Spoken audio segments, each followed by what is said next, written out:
हमें बदलना है इसकी स्टीयरिंग रैक। सबसे पहले मैंने यहाँ से खोल दी और यहाँ से ऊपर को निकाल दी, यहाँ से ढीली करके यहाँ से निकाल दी। स्टीयरिंग अब और फिटिंग खोलती है।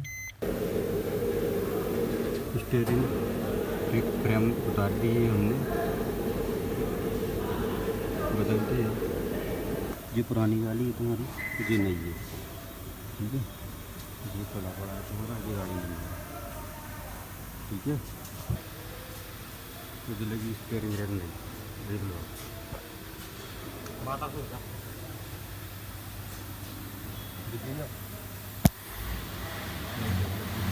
नहीं लगी पूरी रोड। स्टीयरिंग रैक हमारी कंपनी की चली है, बीच करके हमें सीधी लगाते हैं अंदर से बिठाते हैं बस।